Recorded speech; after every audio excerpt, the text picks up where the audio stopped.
Welcome to the Political Trenches, local government at work. We are back in the trenches for our final full episode of 2025. We are continuing our dive into the role of the CAO, and we are honored to be joined by Viv Thoss, who is the CAO for the town of High Level, Alberta, and who started her CAO career in beautiful British Columbia. So we are excited to dive into the challenges and opportunities of being a cross-provincial CAO. But as always, we have three stories we have been watching over the last few weeks since we last recorded, including the mayor of Saskatoon calling for cities to move away from the outdated property tax model. Then we see how a leaked email got a mayor in Ontario in hot water. And finally, we wrap with a councillor in Edmonton looking to crack down on illegal fireworks. But as always, Ian, how's it been since we last chatted? It's been good, Chris. It's this time of year we typically are slowing down a little bit. Doesn't seem to be the case this year, but there have been some big things that have happened over the last couple of weeks. And you were just talking about introducing our guest as the cross-provincial. CAO was actually thinking we should call her the Cross Border CAO. Name it Didn't after want to your other go show. on the too on the nose on that one Well, there. I Oh, did it, so you're good. there we go. Let's jump into our first story, which comes from CBC Saskatchewan. Saskatoon Mayor Cynthia Block told a group of business leaders that cities need a new funding model as the City of Saskatoon Council was set to debate a record proposed property tax increase of 8.23%. Mayor Block said reliance on property taxes is outdated and noted that nearly half of the increase comes from rising police costs. Although she questioned the scale of the police spending, she plans to support the police budget due to public safety concerns. Block also said she won't back a dedicated homelessness levy, even as the city homelessness count is expected to rise. She also cautioned against cutting recreation center hours and highlighted other pressures, including an unfunded affordable housing plan. Entering her first 2-year budget debate cycle with a largely rookie council, she faces significant concerns from business groups worried about the impact of the tax hike. Ian, how should councils weigh short-term political pressures against long-term financial planning when setting tax rates? Wow. So that to me is the core of what good governance is about I think that councils are elected to look after their communities in the long run. Why do my grandkids want to live in Saskatoon or anywhere for that matter? So it's a really difficult thing that they have to weigh, and I get that. And we are really limited in Canada in the municipal realm in terms of the ways that municipalities can raise revenue. We're we're looking at a different basket of goods that we talk about inflation. And when we talk about inflation and how much things are going to cost next year versus this year, we're thinking about consumer price index. How much do we pay for milk, or how much do we pay for automobiles, or how much do we pay for any kind of those consumer goods? And of course, then we have the municipal price index because municipalities don't buy what I just mentioned. They buy concrete and graders and major items like that, which inflate at a different rate. So, which is why I think there's sometimes a D-link between property tax increases and what we see as the inflation that individuals are paying on their groceries or on the vehicles that they might buy. So, yeah, I think that's the case. And the thing we often always forget to talk about, and it's something that earlier, I think this year, yes, 2025, if I'm still in the correct year, yes, we are. Earlier this year, the then Minister of Municipal Affairs, Rick McIver, mentioned at an Alberta Municipalities Convention that while property taxes are there to fund municipal services, there's also a portion of property taxes that go to the province. In Alberta, in Saskatchewan, it does as well for education purposes. For in Mhm. Alberta, for also for senior services, for senior housing. So there's a lot of complex issues when it comes to that 8.35% proposed tax increase, because that could be even higher at the end of the day because of all the provincial downloading. So I would agree that Mayor Block has a reason to sound the alarm. But, and this is just going to be me saying this, and please send your emails to me because I'm going to just put this on the record here. Nothing's going to change. The Federation of Canadian Municipalities has been calling for a change in property tax reliance for years. Alberta municipalities, SUMA, SARM, AMM, all municipal organizations have, and we are still in the exact same place years later. So I don't see it happening short term. So we have to play in the field that we have. So it brings up the second question, Ian. Essential services such as policing, housing, infrastructure, and community programming are often the top of every municipal council's wish list to fund during a budget talk. But how and what should councils do when rising costs, as we see, and limited revenue resources are forcing difficult trade-offs in budget cycles?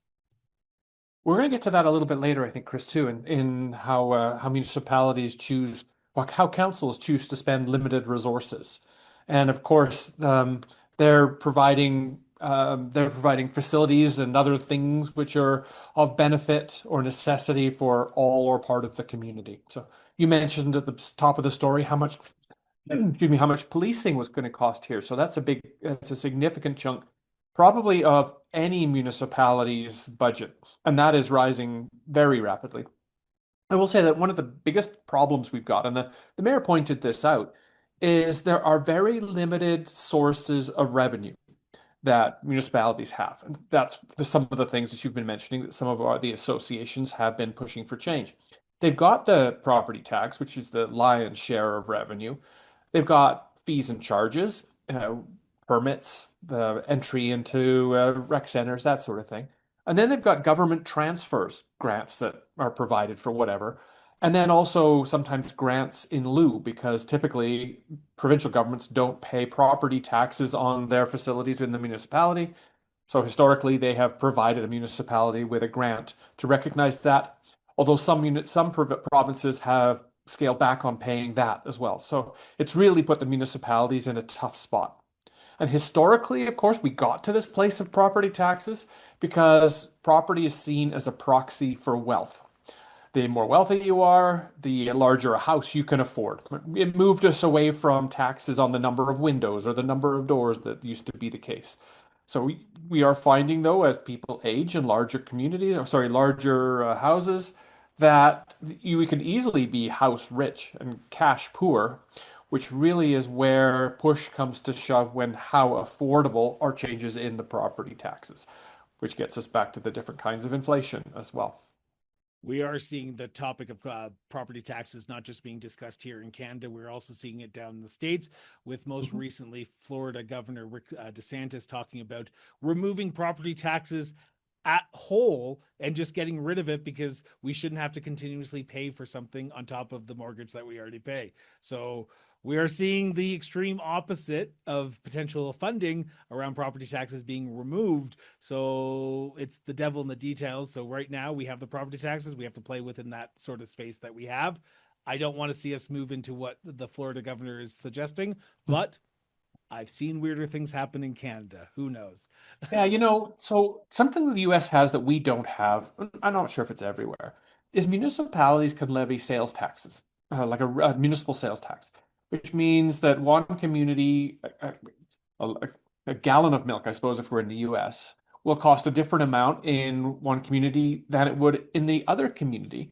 And that then can either be used as an incentive or to dissuade people from living or shopping or investing in a particular area because it's more expensive than somewhere else because of the different municipal tax rates.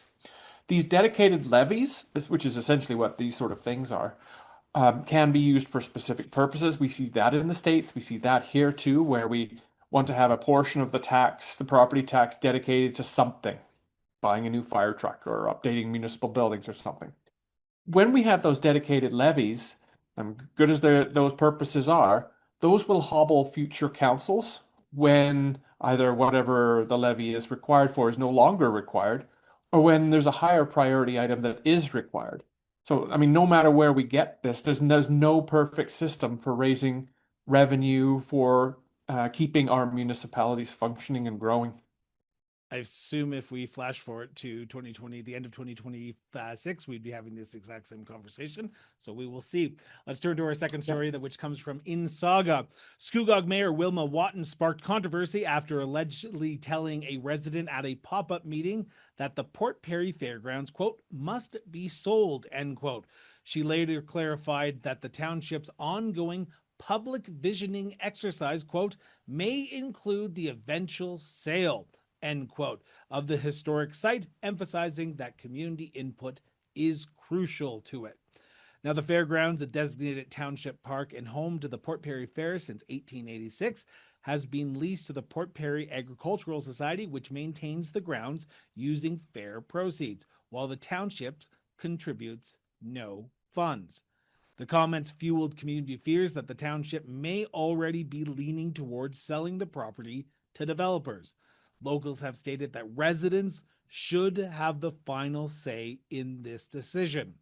Now, Ian, how should municipal leaders balance transparency with the need to avoid prematurely signaling a decision that hasn't truly been finalized? Yeah, the very last comment you made, I think, was a really interesting one, where people were saying, hey, residents should have the final say on this, which means a plebiscite or a referendum or something to my mind. And I don't think that's the case. I think council essentially was elected, hired to make these kinds of decisions. We are not in the time of Greek direct democracy. We're in representative democracy now. So first of all, that's where I'd start with saying this is up to councils to decide. The next thing is I don't think there's anything wrong with an elected official trying to persuade other elected officials say on a particular course of action prior to it happening, as long as that doesn't constitute an inappropriately called meeting of council where we're having a conversation with 4 or 5 or 6, a majority of members of council. Now, all that said, adding or modifying or removing amenities is a political decision. So the fairgrounds were probably created in the first place in response to a real or perceived need within the community. That need has probably changed over the course of the decades, so there's been some modifications made. And now they're talking potentially about divesting of this, which is another political decision. As times change, municipal councils are asked to make political decisions to create something, to modify something, to remove something. All of those are going to annoy somebody and benefit somebody else. So to my mind, the course of this conversation isn't the perhaps inappropriate part. The part that I think could be inappropriate is the pre-making decisions, having the mayor in this case saying, I think this is the right course of action and trying to persuade other people of that. I would hope that if this really was a true visioning exercise, that the mayor and all other members of council, anybody who has a vote, is putting their minds to the question and is open to having their minds changed based on whatever the results of this visioning exercise are. Some of it will be subjective, what people think. Some of it will be objective. How much is this thing going to cost us in the long run? And where else could we be spending those dollars? So, I mean, your initial question, I think, was a good one, but I think it's much more nuanced than that in this case too. So the disposition, as well as there was also talk of a leaked email in there, and whether elected officials go into this debate with open minds or not. Well, and that's the part where I wanted to pick up on after the question I asked is this became an issue because it was the mayor saying this. And in Ontario, they have strong mayor powers. And I believe, if I'm not mistaken, Scugog is one that may have strong mayor powers. I'm not 100% sure. So there is a sense, and this is just from my perspective, that if the mayor says it needs to be sold, people may look at that as that is the will of council. This is the mayor, the head of council, saying this. Now, it was at a pop-up meeting and it was leaked via an email, which is understandable, and that's why we're having this conversation now. But I think if this was a completely reverse and it was a councillor saying this, it would have been just his opinion. It wouldn't have been this big of issue. I think the mayor has to be mayors and Reeves and any chair of council has to be more cautious with the words that they use because they are looked at as the head of council and the decisions are being made at council and they are leading said council. So they may have sway. They may not at the end of the day have full sway over council, but there is the perception around that chair, that mayor, that Reeve being that voice of what council is already going to do. So it's a Mhm. little bit of a slap of a hand for the comment that the mayor did make, but I don't think it's the end all, because I think all municipal leaders, and there's are some that are going to say there's a few bad actors. There's always a few bad actors, no matter where you go. But all council members go into every decision with an open mind. They try to make the best decision at the end of the day. I think this also is exacerbated because in 1 year's time, Ontario municipal leaders are heading to the polls. So I think this conversation around residents need to have a voice is only happening because we're going to the polls in 1 year time. What do you think? You could be right. And you started off with a comment about strong mayor powers in Ontario. Now, I can certainly stand to be corrected, and we may hear from if I'm wrong, but my belief is that it's any council that is 7 members or more Mhm. has strong mayor powers. And so if that is the case, the strong mayor powers are typically aligned with the provincial priorities as expressed by the provincial government, one of which is housing. So if there's an alignment, say, with using fairgrounds as housing, not necessarily, but converting them now into spaces that become available for housing, then maybe there's an alignment there that the mayor does have the ability to do this. However, if this is just a run-of-the-mill decision about community change, then the mayor has no more authority than any other member of council. I will note that Scugog is in my own backyard. My hometown of Clarington is just south of it. My aunt was the former mayor of Scugog, which is the Port Pirie area, and this is how really niche this story is for me. My relatives literally were there in 1886 that were horse trainers and horse riders. So, and for anyone who knows, I've said this a few times on many shows, but my cousin is the current mayor of Charlottetown, Philip Brown, who our relatives were there in 1886 in Scugog working at this farm. Small worlds unite. Let's turn to our final story, which comes from CBC Edmonton. Edmonton councillor Karen Tang brought forward a motion asking the city to strengthen firework regulations after 2 homes caught fire during Diwali celebrations in November. Now, the councillor's proposal would have administration recommend clearer communication about firework rules, options to curb illegal firework sales and unsafe use, and the feasibility of launching a city run Diwali fireworks event in 2026. Tang said many newcomers may not know the bylaws, and while Diwali is an important celebration for many Edmontonians, it must be observed safely. Fireworks have been illegal to launch within city limits without a permit since earlier in 2025, and enforcement has increased with 31 warnings and 52 tickets issued in 2025 alone. But the recent fires, which police say were sparked by fireworks and led to arson charges against 3 men, have heightened concerns. Ian, this is a story that I wanted to chat about for one simple reason, and that is communication. What are your thoughts on how the city can better communicate firework regulations or communicate in general to newcomers and communities who may be unfamiliar with local rules? Sure. The term communication is used quite a bit here, but I think there's also an engagement piece to it as well. To me, communication is one way. I'm telling you what's going on. And engagement is 2 ways. That's a listening exercise and an adapting exercise before making decisions. So part of it certainly is the city communicating to whomever that these are the rules on fireworks sales and these are the rules on fireworks use. When it comes to engagement, and you mentioned Diwali as part of the cause of this, where, as you mentioned, 2 homes damaged, grass fires in a time of year where the grass in Edmonton is very dry in the fall. So there's a real danger to this. So there is a requirement for engagement. There is a place for enforcement, which is probably what happens after the engagement communication process is broken down. I would guess that the city of Edmonton would rather not be having to send people out to enforce these bylaws. You mentioned the enforcements that happened this year. I saw that there were $9,000 in fines issued as well. In this case, it's a particularly nuanced one because if I communicate or try or engage in the language of the majority, I may not, in fact, reach these particular people. They're a cultural group. They tend to live in close proximity to one another. They may therefore not understand English all that well, so just trying to communicate in the normal ways isn't going to happen. So to the people who are selling fireworks illegally, well, firearms too, maybe fireworks illegally, I think it's probably a slightly different process. But bottom line in this case is the damage has to stop. I remember in grade school there was an adage that was used that said, "This is that the right of my fist ends where the right of your nose begins."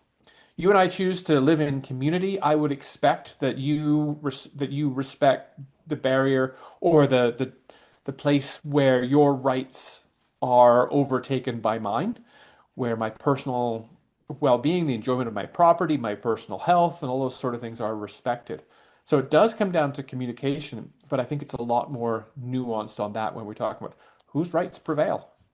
I think this comes down to two simple, not too simple, but two issues that you mentioned briefly, but I want to play in it just for a quick second before Sure. we wrap up here for our interview with Viv Thoss. And that is engagement is priority, which you were right. There is a language barrier that could be out there.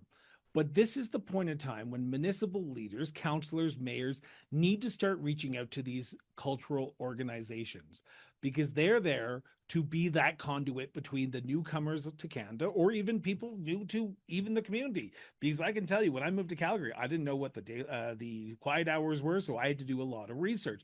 Not a lot of people do what I've done, but I'm a nerd that way. So I think this is where the role of the municipal councillor is failing in 2025. And I'll say that as respectfully as I possibly can. We are being more reactive in our approach to engagement in 2025. In 2026, I hope more and more people are being more proactive. Maybe there should be meetings. Maybe municipal leaders should be meeting with their community organizations more than just once a term. Maybe it should be once a year, maybe once every 6 months, because there is always evolving challenges that cultural groups or any group in particular faces. And if that conduit between city hall, town hall, village hall, resort hall, county hall, whatever it is, and your community groups isn't there, then I think we're failing. I think this motion is good. I think it needs to happen. I also believe that the city should look at potentially doing a Diwali celebration in 2026 because it keeps people safe. But you need to do more proactive engagement with potential newcomers, but also with community groups across your community. Because at the end of the day, you're there to represent everyone and you're supposed to hear from everyone. And every time I speak to municipal leaders during campaigns, the first thing they see is we're going to do a lot more communication. So let's start 2026. We're going to be a brand new year. So let's start communicating proactively rather than being reactive to issues like this. There's my final word on that. I want to turn to our next segment, which is our interview with the Cross Border Provincial CAO. Welcome to the Political Trenches Local Government at Work. Ian and I are pleased to welcome Viv Thoss, who is an experienced local government professional and chief administrative officer with a proven record of leading innovative municipal initiatives. Currently serving as the CAO for the town of High Level, Alberta, Viv began her CAO career in the picturesque village of Silverton, British Columbia. We are honored to have Viv on the show today to discuss her experience as a CAO in 2 different provinces, exploring how municipal administrative leadership compares and differs across provincial borders. Viv, welcome to the Political Trenches. Thank you very much, Chris and Ian. I'm happy to be here. Well, Viv, let's kick off with a very simple question, and it's one that we've been asking all CAOs who have appeared on the show. In your own words, can you describe what the role of the CAO is? I guess the role of the CAO is to balance council's expectations and community expectations and find a way to deliver the best possible services for the community. and then also staff expectations, I guess, you know, because there's just it's a balancing act. The first question I've got for you, Viv, is since you've been in Alberta, it's not been all that long, but have you noticed any differences in the skills that you need to be an effective CAO in BC than you do now in Alberta? Are there any differences? Yes. So the differences I notice is that the legislation here is way more prescriptive than in BC. And then arriving here, like in northern Alberta, I also had to get accustomed with the culture. There's also a culture shift that I wasn't expecting. So if that is the case, then you have, of course, had to be the head of an administrative structure in two different provinces. Yes. And you've mentioned that the law here in Alberta is much more prescriptive. Are there fundamental differences in either accountabilities or responsibilities between the two provinces? And how do you learn that those things actually exist? Mm-hmm. But I think the responsibilities and the accountability is the same between Alberta and BC, but there are some nuances in legislation that I'm trying to learn, and then also in the culture uh, of the organization and how you find the best way to implement those and then educate, especially now after the election, the new council on like good governance practices and fiscal responsibility, that sort of thing. I just want to jump in here for a second, if you don't mind, because I find it fascinating the last comment that you made, Viv. So, how did your experiences as CAO in Silverton, British Columbia, prepare you for this current role that you have in beautiful, and I should say beautiful, high level Alberta? Because let's be honest, it is the last stop before you hit the Northwest Territories in beautiful Alberta. So, how did your role as CAO in Silverton prepare you for this role? Because a village and town, they're unique beasts in itself. Yes, they're unique, but very similar in some ways. And strangely enough, some of the issues that came up in Silverton also came up in high level. So in the one example, it has to do with our water situation. So when I was in Silverton, I had to deal with something very similar and find the best way to inform the community, address the problem, and yeah, and I feel that going through that experience prepared me to address what I'm facing here now in a better way because now I'm prepared and then I can see both sides because when I was in Silverton, it was very challenging because especially with the communication piece, I had to do a lot of work there because the intention was misinterpreted by the community when I started working with the province. I guess that is kind of the one thing that is quite similar between Silverton and then um, northern Alberta. There's a little bit of a like a uncertainty or people are hesitant when you say, well, we're going to work with the province or you know they're concerned. And then I think going through that experience in BC and then knowing some of the steps made it a lot easier to handle what I'm handling now. So I'll pick up on the challenges actually, since our episode today is about a cross-border CAO who's had experiences in two different provinces and you've had to literally uproot and move to a place that you have very little familiarity with. What do you see in terms of the challenges that either you have faced in moving from one province to another, or that you might see just in general that other CAOs might experience? Because you're not the only person who has moved from one place to another. Well, like the challenges of moving to one place to another, it's always like rebuilding your network. I've been in local government for quite some time, and then in British Columbia, I had a very big network, and I could pick up the phone and then have that support, be able to bounce things off. And we also have LGMA, Civic Info, and coming here is a little different. So I'm starting to build my network of people, and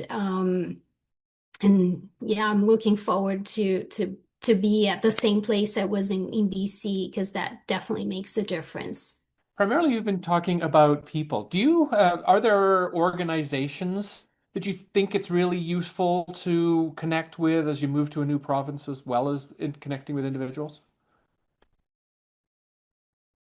Absolutely. The professional organizations, I'm reaching out to them as well, and trying to make that connection.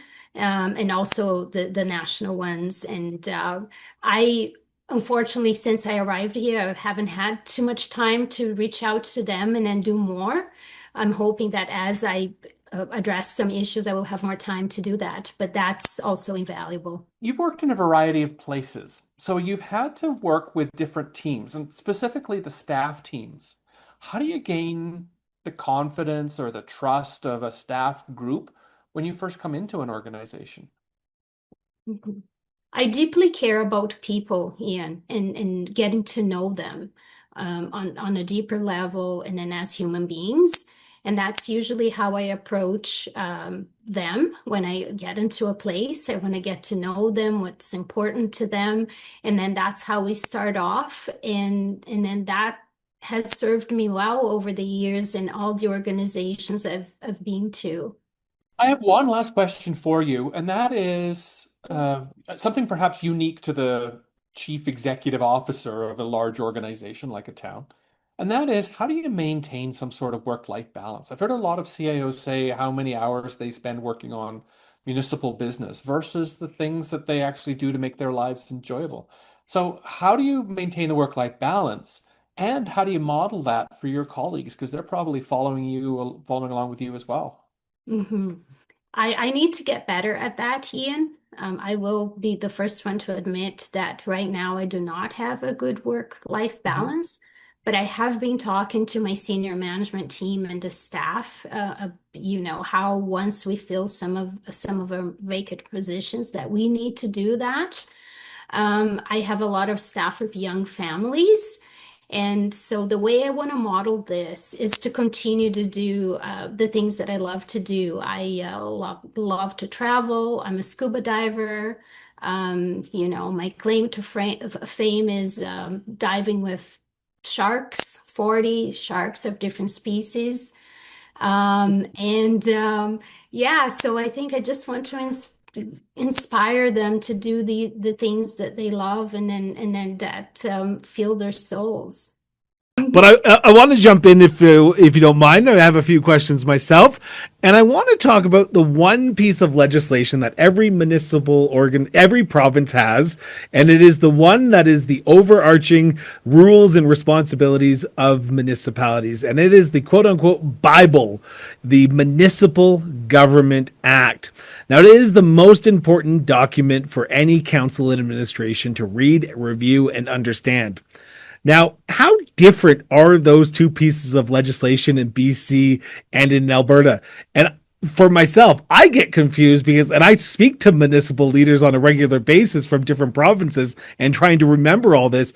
Do you find yourself going to the Alberta MGA and saying, oh no, maybe I thought it was the BC way, and oh no, it is the Alberta way that we're doing here? How often are you finding yourself clarifying what the MGA in Alberta has because you're experienced in British Columbia?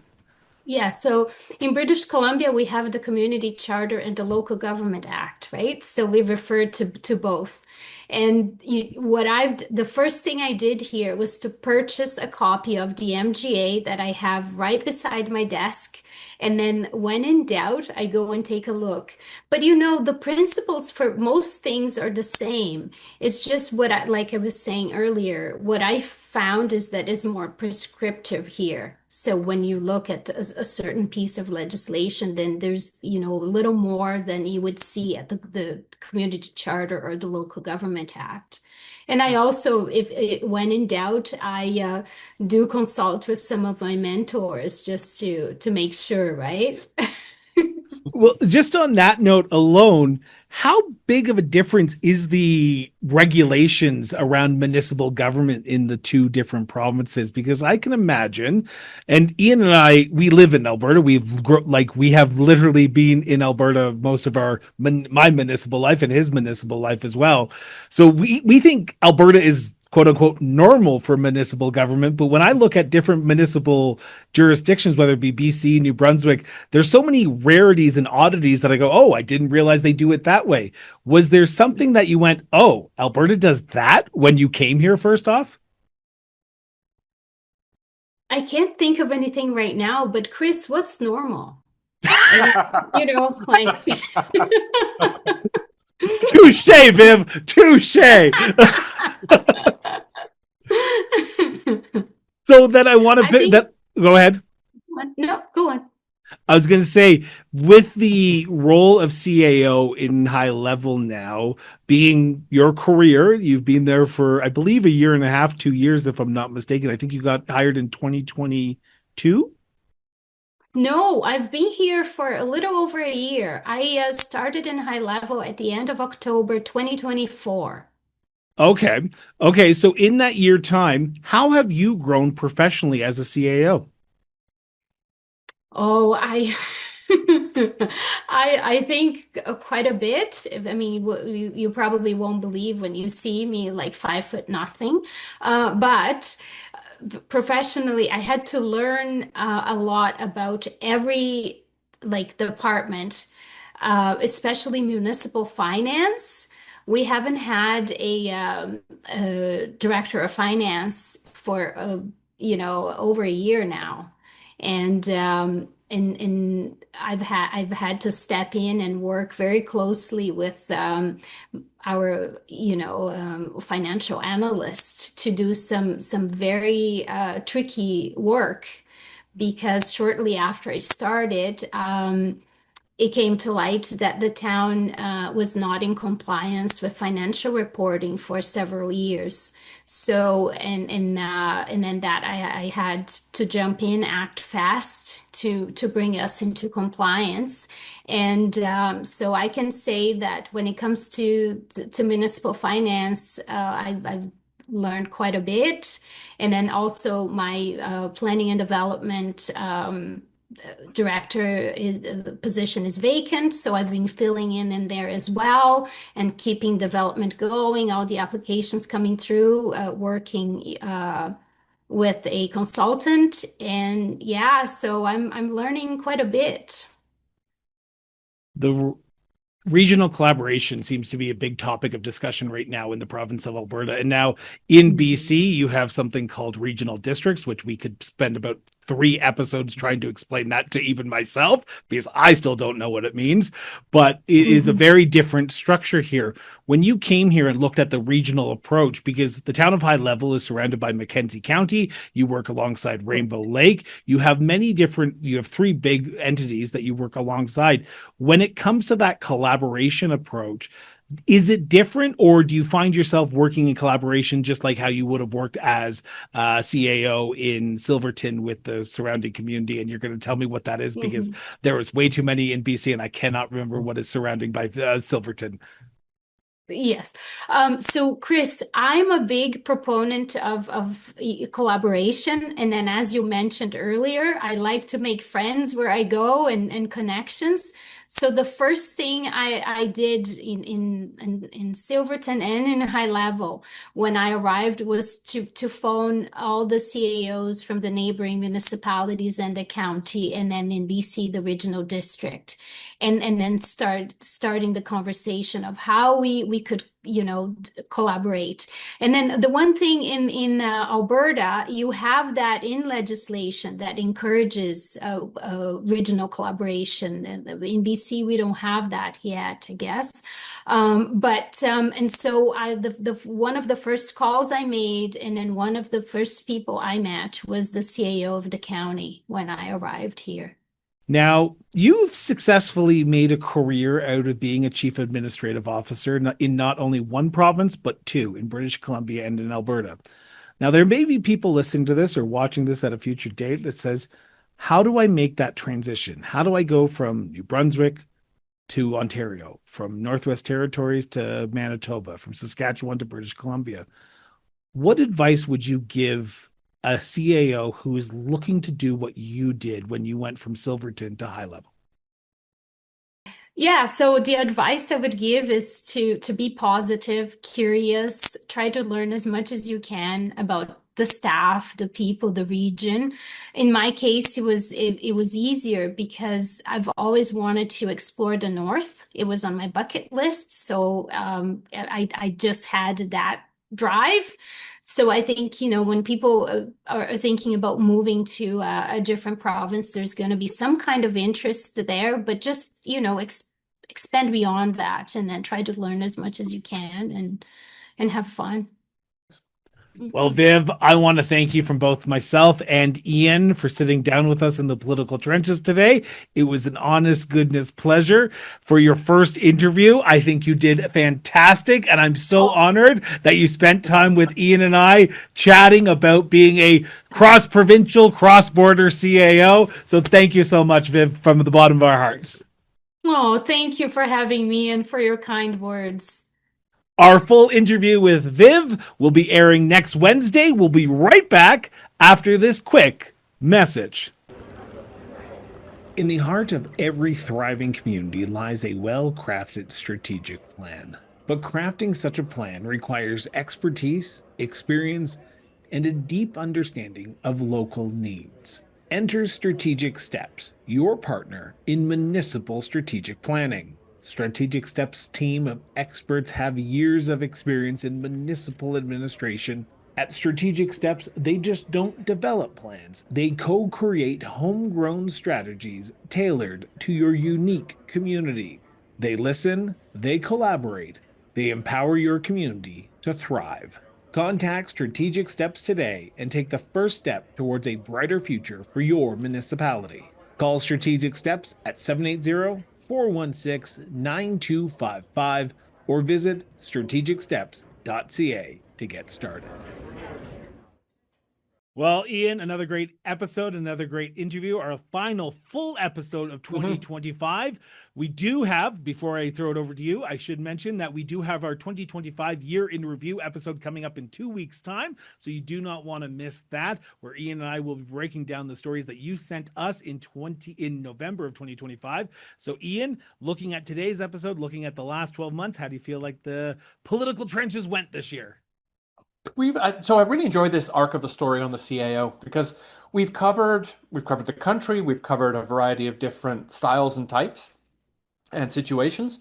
So I've learned a lot as we've been asking questions as it goes through here. In terms of the year, I've enjoyed doing this for the last couple of years or 3 years or however long we've been doing it.